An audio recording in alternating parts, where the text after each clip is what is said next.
एक समय की बात है, गौतूर नाम के एक गांव में एक पंडित जी रहा करते थे। उन्होंने एक साहूकार के पास 500 रुपये ये सोचकर जमा करा दिए कि जब उनकी बेटी की शादी होगी तो ये पैसे उनके काम आएंगे। देखते ही देखते समय निकलता गया और बेटी शादी योग्य हो गई। पंडित जी ने अपनी बेटी के लिए योग्य वर देखना शुरू कर दिया। उन्हें अपनी पुत्री के लिए एक लड़का पसंद भी आया, जिसके बाद पंडित जी साहूकार के पास अपने पैसे लेने गए। लेकिन साहूकार ने उन्हें पैसे देने से इनकार करते हुए कहा, मेरे पास आपने कोई पैसे जमा नहीं कराए। आपके पास क्या सबूत है कि आपने मेरे पास पैसे रखे थे? क्या आपके पास उसका कोई लिखित प्रमाण है? साहूकार की ये बातें सुनकर पंडित जी परेशान हो जाते हैं और वे समझ जाते हैं कि साहूकार ने उनके पैसे हड़प लिए हैं। एक दिन पंडित जी मंदिर से घर लौट रहे थे, तभी उनके दिमाग में विचार आया कि उन्हें उस साहूकार की शिकायत राजा से करनी चाहिए। हो सकता है राजा इस परेशानी का कोई हल निकाल दें। पंडित जी बिना देरी किए राजा से मिलने के लिए पहुंच गए और वहां जाकर उन्होंने अपनी परेशानी राजा के सामने रखी। पंडित जी की बात सुनकर राजा ने कहा कि कल नगर के लिए हमारी सवारी निकलेगी, तुम उस समय उस साहूकार की दुकान के सामने जाकर खड़े हो जाना।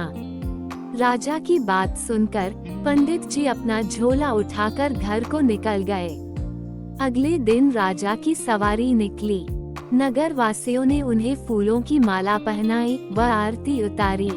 पंडित जी राजा के कहे अनुसार उस दुकान के सामने खड़े हो गए।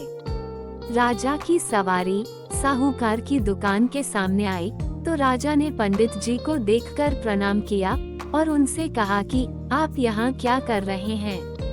आप हमारे गुरु हैं, आप हमारे साथ बग्घी में चलिए। पंडित जी के बग्घी में बैठने के बाद साहूकार ने राजा की पूजा की और उन्हें फूलों की माला पहनाई। उसके बाद राजा की बग्घी आगे बढ़ गई। पंडित जी को कुछ दूर आगे जाने के बाद राजा ने बग्घी से उतार दिया और बोला कि मैंने अपना काम कर दिया है, अब आगे देखो क्या होता है। पंडित और राजा के संबंध को देखकर साहूकार सोच में पड़ गया और उसे घबराहट होने लगी कि कहीं पंडित उसकी शिकायत राजा से न कर दे। वह घर जाकर रात भर सो नहीं पाया। सुबह दुकान पर जाकर सबसे पहले साहूकार ने अपने मुनीम को पंडित जी को सम्मान दुकान में लाने के लिए कहा। मुनीम पंडित जी को ढूंढने निकल गया। कुछ देर बाद पंडित जी उसे नगर में एक पेड़ की छाव में आराम करते हुए नजर आए। मुनीम ने पंडित जी को कहा कि साहूकार ने आपको दुकान में लेकर आने के लिए कहा है। मुनीम पंडित जी को सम्मान के साथ दुकान लेकर जाता है। साहूकार पंडित जी को आदर सम्मान के साथ बिठाते हुए कहता है, मैंने पुराने खाते की अच्छी तरह जांच की और उसमें इसकी जानकारी मिली है कि आपने मुझे 500 रुपए दिए थे। ये पैसा पिछले 10 सालों से मेरे पास जमा है, जिस वजह से इसका ब्याज मिलाकर यह 12,500 रुपए हो गए हैं।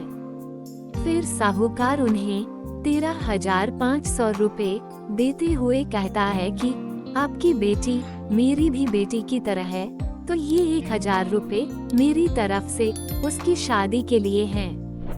साहूकार ने पंडित जी को 13,500 रुपए देकर बड़े ही प्रेम के साथ विदा किया। इस तरह पंडित जी को उनके अपने पैसों के साथ ही उसका ब्याज और शादी के लिए साहूकार की तरफ से 1,000 रुपए अतिरिक्त मिल गए। कहानी से सीख, अगर कोई किसी को परेशान कर रहा है तो उसके सामने गिड़गिड़ाने की बजाय ऐसे व्यक्ति से मदद मांगे जो इस समस्या से उसे निकाल सकता है।